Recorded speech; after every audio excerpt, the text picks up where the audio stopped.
오늘 함께 은혜 나누실 말씀은 창세기 29장 31절에서 35절 말씀 되겠습니다. 제가 봉독하겠습니다. 여호와께서 레아가 사랑받지 못함을 보시고 그의 태를 여셨으나 라헬은 자녀가 없었더라. 레아가 임신하여 아들을 낳고 그 이름을 르우벤이라 하여 이르되 여호와께서 나의 괴로움을 돌보셨으니 이제는 내 남편이 나를 사랑하리로다 하였더라. 그가 다시 임신하여 아들을 낳고 이르되 여호와께서 내가 사랑받지 못함을 들으셨으므로 내게 이 아들도 주셨도다 하고 그의 이름을 시므온이라 하였으며, 그가 또 임신하여 아들을 낳고 이르되 내가 그에게 새 아들을 낳았으니 내 남편이 지금부터 나와 연합하리로다 하고 그의 이름을 레위라 하였으며, 그가 또 임신하여 아들을 낳고 이르되 내가 이제는 여호와를 찬송하리로다 하고 이로 말미암아 그가 그의 이름을 유다라 하였고 그의 출산이 멈추었더라. 아멘. 사실 오늘 말씀 처음 준비할 때는 레아의 아들들에 대해서 그리고 그 중에서도 오늘 본문 말씀에 나오는 4명의 아들 르우벤과 시므온과 레위 그리고 유다에 대해서 말씀을 드리려고 했었어요.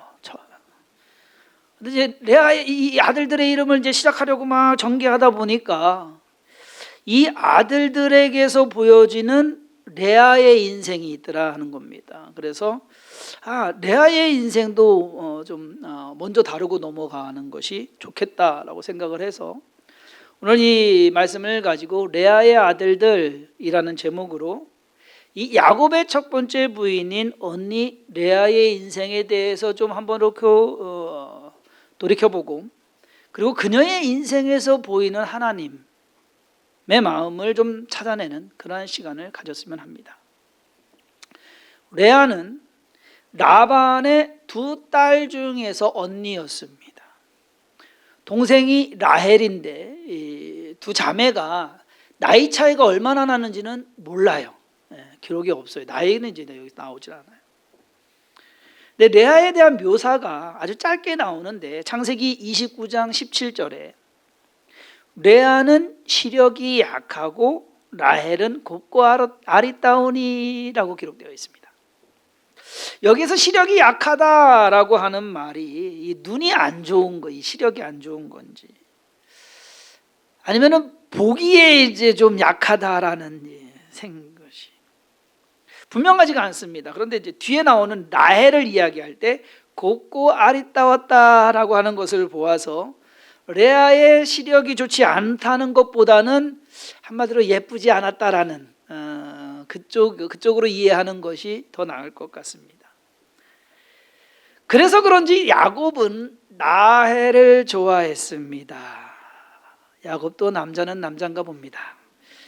단지 예쁘다는 이유로 그랬는지 나중에 이제 천국 가서 물어볼 만한 일이에요. 왜 레아는 싫어하고 라헬은 이뻐했습니까? 예뻐서? 그래. 아마 야곱은 아니라고 얘기하겠죠. 이삭과 리브가가 사촌지간이었습니다. 네, 야곱과 레아 그리고 라헬도 사촌지간입니다. 그러니까 사촌지간으로 부부가 된 거예요. 그러니까 그때 당시에는 뭐 그 정도 일은 있었습니다. 레아와 라헬이 야곱을 만났을 때, 사실 야곱의 나이는 우리가 알잖아요. 77살에 이제 바다나람으로 갔다라는 것을 대충은 알고 있는데, 레아와 라헬의 나이는 안 나옵니다. 몇 살이었는지. 어느 날 갑자기 이 사촌인 야곱이 자기 집에 왔어요. 사정 얘기를 들어보니까 도망쳐서 온 거예요. 그리고 어쨌든 뭐 삼촌 집이니까는 있는다고 해서 나중에 집에 갈 거다라고 하는데 한 달이 지납니다. 기약이 없습니다. 그러니까 라반하고 야곱하고 지금 이제 계약을 맺습니다. 그냥 뭐 먹을 수는 없지 않느냐, 그러니까 일을 해라. 그래서 품삯을 정합니다. 아버지 라반과 야곱이 품삯을 정하는데 이 야곱이 먼저 제안한 거거든요. 그렇죠? 근데 이 야곱의 제안이 레아를 놀라게 합니다. 7년 품삯으로 자기가 아니라 자기를 제치고 동생 라헬을 아내로 달라고 하는 거예요. 이때의 레아의 마음은 어땠을까? 참 황당하기도 했을 것이고 참담하기도 했을 것이고 창피하기도 했을 것이고, 그렇잖아요. 그래, 자기도 여잔데. 7년 동안 레아는, 그러면서 이제 야곱이 7년 동안 일을 합니다. 레아는 지금 야곱과 라헬이 연애하는 것을 옆에서 지켜봐야 됐습니다. 그 마음은 어땠을까? 야곱에 대해서 그 7년을 뭐라고 기록하냐면요, 며칠 같이 보냈다. 야곱은 라헬을 사랑함으로 라헬을 신부 맞는다는 생각에 7년을 며칠 같이 보냈어요. 그런데 레아는 반대로 이 7년이 감옥 생활 같은 거죠. 너무 힘들었을 겁니다. 그럼 딴 남자 만나서 결혼하면 되지. 왜 그런 생각을 못했을까? 그런데 그녀에게 기회가 왔습니다. 아버지 라반이 레아에게 야야야야야, 나 라헬 먼저 안 줄 테니까 네가 먼저 들어가라. 신방에 들어가라는 거예요. 이것저것 생각할 겨를 없이 한마디로 도둑 결혼식을 했습니다. 하기는 했지만 얼마나 민망하고 창피할까? 안 그렇습니까? 얼마나 동생한테 미안할까? 안 그렇겠습니까? 여자로서 자존심은 완전히 내려놓은 겁니다. 그렇죠? 아마 사람들은 그럴 거예요. 아유, 그렇게까지 해서 결혼해야겠어. 아마 그랬을 겁니다. 당시의 문화나 생활상으로 봤을 때 레아가 잘한 겁니다. 왜? 욕먹어도 싸지만 그렇게 안 했으면요, 레아 결혼 못해요. 자식도 못 낳아요. 그러니까 오히려 그렇게 해서 결혼하고 자식 낳고 산 것이 그나마 그래도 잘한 거예요. 한 가지 궁금한 거는 야곱이 좀 깨달았을까? 이게 무슨 말이냐? 야곱이 지금 아버지 속이고 형 속이고서 몰래 장자의 축복 받았잖아요. 지금 자기가 반대로 그 꼴 당한 거잖아요. 안 그렇습니까? 자기 속이고 라헬 속이고 몰래 결혼해버린 거 아닙니까? 그 마음, 그러니까 야곱이 에서의 심정을 좀 느꼈을까? 어찌되었든 레아는 야곱의 아내가 되었습니다.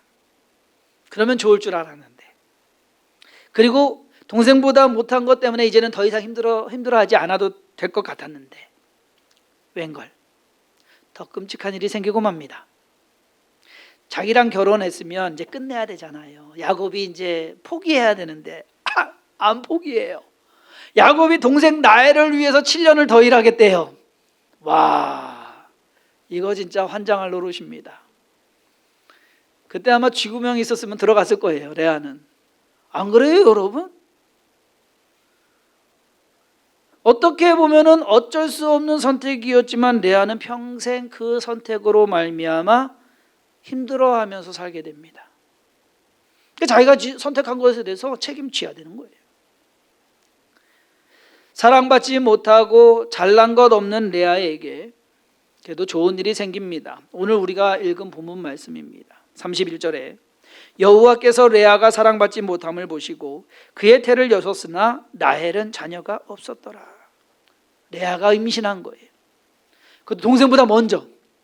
사실 7년을 결혼을 안 하고 일을 하고 7년째 결혼을 해서 신방을 차렸는데 레아와 이제 신방을 차리게 된 거고요.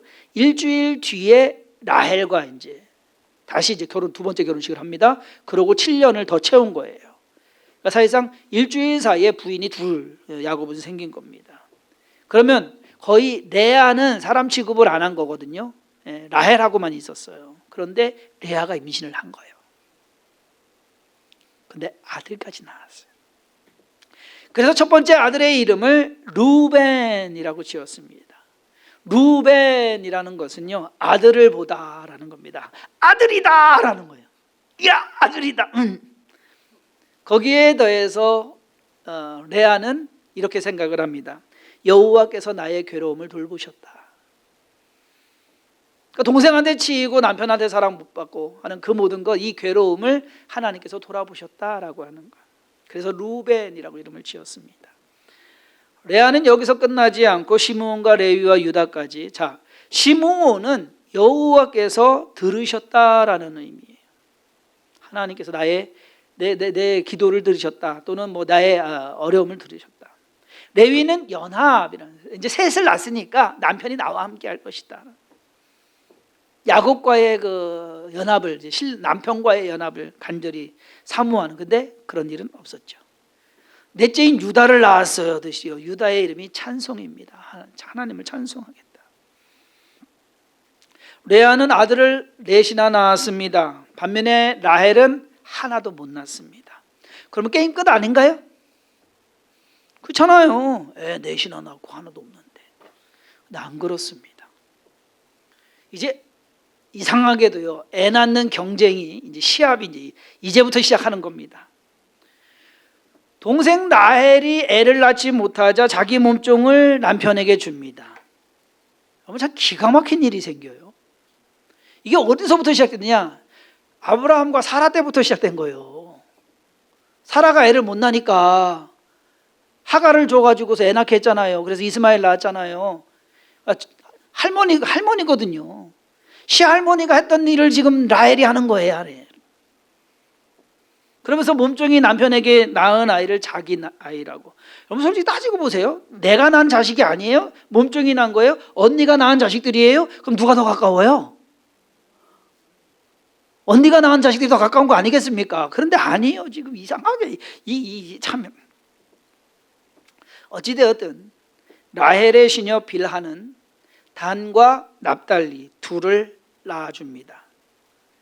단의 이름은 억울함을 풀었다라는 겁니다. 그러니까 라헬은 지금 단을 탁 나니까 아유 내가 억울했던 거, 언니한테 지고 뭐 했던 것, 억울함을 풀었다. 납달리를 낳으니까 경쟁에서 이겼다. 언니하고 싸우면서 내가 이겼다라고. 그러자 그러면 둘 낳았잖아요. 그리고 또 라헬이 난 것도 아니고 둘 낳았으면 레아는 그럼 가만히 있으면 되잖아요. 네가 그렇게 해? 그럼 나도 할 수 있어? 그러고 자기 몸종을 이제 또 남편한테 줍니다. 똑같이 하는 거예요. 그래서 실바를 주어 가지고 아들을 또 낳게 합니다. 이 실바도 둘을 낳습니다. 갓과 아셀. 그래서 갓의 이름은 복되다, 복이라는 뜻이고 아셀의 이름의 뜻은 기쁨입니다. 그리고 나서 합한채 사건이 터집니다. 요 합한채 사건은 다음 시간에 라헬을 이야기할 때 자세히 말씀드리겠습니다. 자, 이 사건으로 야곱은 원치 않는데 반강제적으로 레아와 동침을 합니다. 분명히 오늘 말씀에서 출산이 멈췄더라 그랬는데 레아가 또 임신을 합니다. 다섯 번째 아들 이사갈을 낳습니다. 이사갈의 이름의 뜻은 어떠한 것에 대해서 값을 치렀다라는 겁니다. 그리고 나서 또 임신을 합니다. 여섯 번째. 여섯 번째 아들의 이름은 스불론입니다. 스불론의 의미는 거함이다. 이제 남편이 나와 함께 거할 것이다. 왜 여섯이나 낳았으니까. 근데 그런 일은 안 생겼습니다. 거기서 끝난 것이 아니라 딸 디나를 하나 더 낳습니다. 우리가 디나의 이야기 알죠. 그래서 아들 여섯에 딸 하나. 와. 라헬이나 두 여종에 비하면 레아가 월등하게 많은 자녀를 낳았습니다. 자, 그랬을 때 이 레아에게 있어서의 아들들, 그 아들들은 어떠한 의미일까? 첫 번째로 레아에게 있어서 이 여섯 아들들은 그녀의 자랑입니다. 동생 라헬에게 밀리기만 했어요. 그런데 레아가 먼저 아들을 낳습니다. 또 낳습니다. 또 낳습니다. 이건 뭐냐면 그래도 여자로서 내가 라헬보다 낫다. 자랑이에요. 여러분 생각을 해보세요. 그때는 지금으로부터 4,000년 전이에요. 여러분 400년도 아니고 4,000년 전이에요. 당시에 여자가 아이를 못 낳는 것은 수치입니다. 그러니까 여자로서의 자격이 없는 거예요. 그런데 레아는요 순풍순풍 낳습니다.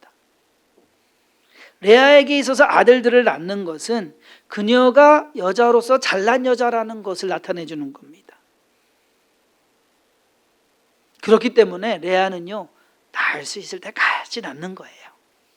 아까 말씀드린 아니 넷 낳았으면 그만하지. 근데 또 낳고 난 여자다. 지금 라헬한테 밀렸거든요. 항상. 두 번째로 레아에게 있어서의 6 아들들은 그녀의 무기였습니다. 무슨 말이냐? 레아는 잘난 것이 하나 없어요. 동생보다 예쁘지도 않습니다. 남편의 사랑도 받지 못합니다. 얼마나 저기 하면 아버지가 딴 남자한테 보내면 될 거 아니에요. 근데 굳이 야곱한테 보내가지고서 일을 꼬이게 만드는 이유가 뭐냐? 얘는 그냥 두면 시집 못 가 이거예요. 그런 그녀에게 내세울 것이 생긴 겁니다. 아들. 그것이 이 아들들이 자기가 가지고 있는 무기로서 동생 라헬을 공격할 수 있는 가장 유일하고 그리고 가장 확실한 무기가 되는 겁니다. 세 번째로 레아의 아들들은 그녀의 위안이었습니다. 레아는 평생 남편의 사랑을 구애했습니다. 좀 바랐어요. 남편이 좀 사랑해 주기를. 근데 그럴 때마다 하나 낳고서 남편이 사랑해 주겠지? 아니요. 둘 낳고서 사랑해 주겠지? 아니요. 셋. 그럴 때마다 아들들은 위안은 되는데 이것이 다 해결되지는 않죠. 루벤을 낳고는 이제는 내 남편이 나를 사랑하리로다 기대했습니다. 시므온을 낳고는 하나님께서 시므온을 주신 것이 자기가 남편에게 사랑 못 받기 때문에 그래서 위로 차원에서 주셨다. 그렇게 고백을 합니다. 셋째 레위를 낳았을 때는 내 남편이 지금 나와 연합하리로다. 이제부터는 다 이름들이요 남편하고 연관되는 이름들이에요. 넷째 유다를 낳고는 이제는 여호와를 찬송하리라. 이제는 좀 만족이 되나 봐요. 이게 셋 낳고 넷 낳으니까 조금 된. 아까도 말씀드렸지 여기서 멈추지 않습니다. 둘을 더 낳고 딸까지 하면 셋을 더 낳는 겁니다. 이 모든 것이 남편의 사랑을 받기 위해서. 그래서 남편의 사랑을 받지 못하자 이 자녀들 아들들을 통해서 위로를 받기 위해 위안을 받는 겁니다. 그나마. 자, 오늘 우리는 야곱의 첫 번째 아내인 레아의 삶에서 그녀가 낳은 아들들이 주는 의미가 무엇인지 좀 알아보았습니다. 자, 여기에서 우리는 레아를 통해서 우리도 가질 수 있고 겪을 수 있는 일들에 대해서 어떻게 하는 것이 옳은 것인지 좀 나은 것인지 좀 몇 가지 생각해 보기를 원합니다. 첫 번째로 우리가 무언가를 얻으려고 하고 가지려고 하고 욕심을 부려서 그것을 얻는다 할지라도 그에 따른 결과가 좋지 않을 수가 있습니다. 그러니까 내가 이것을 가지면 참 좋겠다라고 했는데 그것이 나로 하여금 더 힘들게 하고 더 어렵게 하는 경우가 있다라는 거예요. 레아는 지금 야곱하고만 결혼만 하면 그래서 속이고 결혼을 했어요. 그러면 내가 행복해질 건데 라고 했어요. 그런데 웬걸 인생은 더 꼬여버립니다. 더 비참해집니다. 더 창피하게 됩니다. 수치심이 더 많아집니다. 야곱이 아들들 낳을 때마다 이러면 되겠지, 남편이 나에게 마음을 주겠지라고 했는데 평생 동안 남편 야곱은 그녀에게 오지 않았습니다. 그나마 아들 낳으면 이거는 착각이었습니다. 부질없는지. 둘째로 레아가 그나마 그래도 잘한 그리고 칭찬받을 만한 것은 뭐냐? 자기의 부족함이나 열악함에 대해서 좌절하거나 포기하지 않은 여인이었다라는 것. 그것 하나는 잘했다라는 거예요. 아까 말씀드린 우리 같으면요 창피해서 어떻게 못 나가다녀요. 예?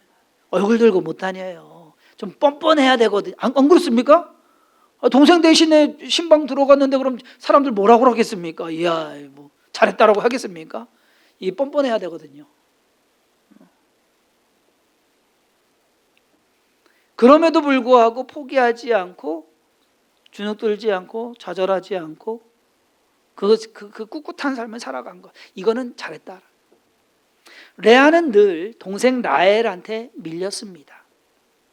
창피한 것을 무릅쓰고 야곱과 라헬을 함께 동시에 속이고 결혼을 했습니다.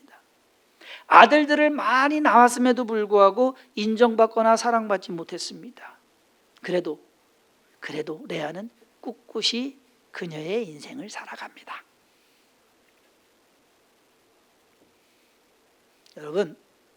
여러분의 삶 속에서 무언가 부족하고 무언가 힘들고 무언가 안 되고 무언가 심지어 창피하고 수치스러운 일이 있다 할지라도 꿋꿋이 살아가시기 바랍니다.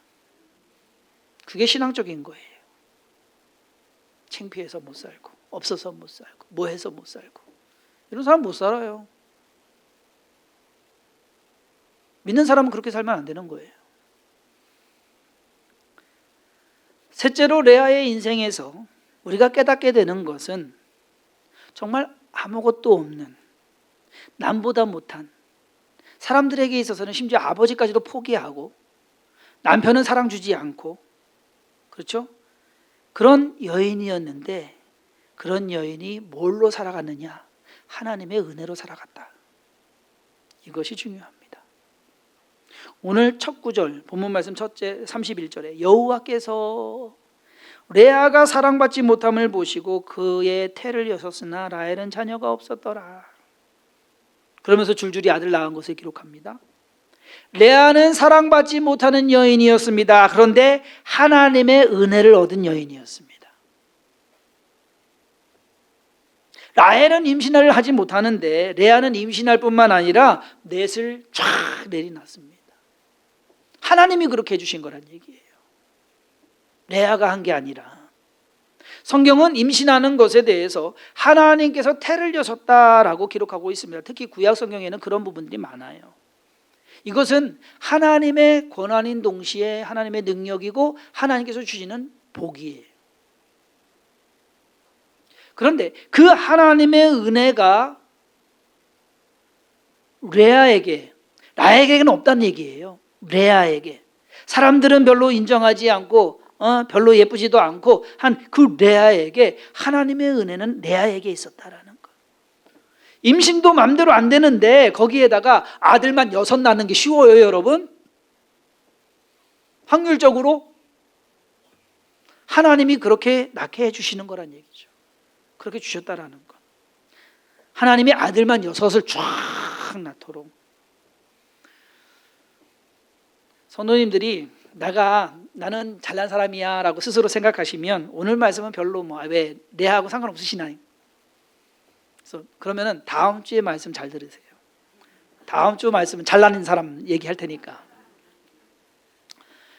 하지만 성도님들이 자기 자신을 볼 때 가진 것도 별로 없고 능력도 별로 안 되고 내세울 것도 없다라고 생각하시면 하나님의 은혜를 구하시기 바랍니다. 사람의 도움을 구하기보다는 사람으로부터 인정받는 것을 갈망하기보다는 그냥 하나님의 은혜를 구하시기 바랍니다. 이 말은 다른 표현으로 남보다 가진 것 없고 능력도 없고 내세울 것 없다고 해서 괜히 힘들어하지 말라 이거예요. 불평하지 말라 이거예요. 왜 저 사람은 저거 있는데 왜 나는 없는가? 왜 저 사람은 저렇게 해주는데 왜 나는 안 해주는가? 부족한 것들 때문에 힘들어하지 마시고 그저 하나님 은혜에 감사하면서 내게 주어지는 그 모든 일들. 왜? 아무것도 없는 레아 하나님께서 돌아보십니다. 그녀도 나 잘났어 했으면 하나님이 그렇게 안 보셨을 거예요. 레아는 남편이 채워주지 못한 사랑을 하나님께서 채워주신 사람입니다. 그러기에 아들들의 이름이요 처음에는 아들이다 루벤이 들으셨다. 그 연합할 거다. 내 남편하고 이제 잘 공양공양 잘 살 거다라고 생각을 했는데 아니에요. 근데 여기서 이제 레아의 생각이 바뀝니다. 넷째부터 유다 하나님을 찬양하겠다. 그리고 5째는 뭐예요? 복되다. 6째는 기쁨이다. 의미가 달라졌어요. 남편에 대한 갈망이 사라졌어요. 하나님에 대해서. 하나님께서는 동생보다 못한 레아를 도우셔서 레아의 능력으로는 자기가 가진 것으로는 도저히 동생을 이길 수가 없는데 거기에다가 남편의 사랑도 받을 수가 없는데 야곱의 12 아들들 중에서 12지파 중에서 6, 반 민족의 어머니가 됩니다. 쉬운 게 아니에요. 다음 주에 말씀드리겠지만 라헬은 잘난 여자거든요. 근데 그래봐야 둘, 요셉과 베냐민 둘 낳습니다. 그리고 아무리 라헬이 날고긴다 하더라도, 아무리 라헬이 야곱의 사랑을 받았다 할지라도, 이렇게 얘기하면 저기가요, 본처는 레아입니다. 여러분, 레아와 같이 힘들고 속타는 인생, 아마 그렇게 사시는 성도님들, 아마 어쩌면 그렇게 살아오신 성도님들도 계실 거예요. 그거에 너무 연연하지 마세요. 그것 때문에 너무 힘들어하지 마세요. 그것 때문에 너무 슬퍼하지 마세요. 하나님의 위로를 기다리시길 바랍니다. 하나님의 위로하심을 경험하며 체험하며 그것으로 만족하시는 그러한 성도님들 되기를 주님의 이름으로 축원합니다. 올 한 해 여러분들의 삶 속에서 더 힘들고 어려운 일들, 때로는 억울한 일들, 때로는 기운이 쭉 빠지는 일들 생길 수가 있습니다. 그렇지만 그것으로 너무 힘들어하지 마시고, 그럴수록 하나님의 은혜는 더 크다라는 것을 생각하셔서 그 하나님의 은혜가 있기를 갈망하시는, 오히려 하나님을 바라보시는 성도님들 되기를 주님의 이름으로 축원합니다. 기도하겠습니다. 우리의 삶을 우리가 살아가는 것 같지만 아닙니다. 누구는 하나님의 은혜로 살고 누구는 자기 잘난 못에 삽니다. 하나님, 우리 믿는 사람들은 하나님의 은혜로 살아야만 되는 사람들입니다. 우리를 불쌍히 여기시고 긍휼히 여기시며 하나님의 은혜가 끊임없이 우리의 삶을 주관하도록, 우리의 삶을 돕도록, 그리고 우리의 삶을 이끌어 가시도록 우리가 모든 것 하나님께 내어놓고 맡겨드릴 수 있는 그런 믿음과 신앙이 있게 하여 주옵소서. 올 한 해 진정 우리에게 주어진 일들이 뭘까? 삶의 환경과 상황들이 어떻게 될까? 그것 가지고 걱정하고 근심하지 말고 온전한 믿음으로 주님만을 바라보고 하루하루 꿋꿋이 그리고 열심히 살아내는 삶이 되게 하여 주옵소서. 감사하고 예수님의 이름으로 축복하며 기도사옵나이다. 아멘.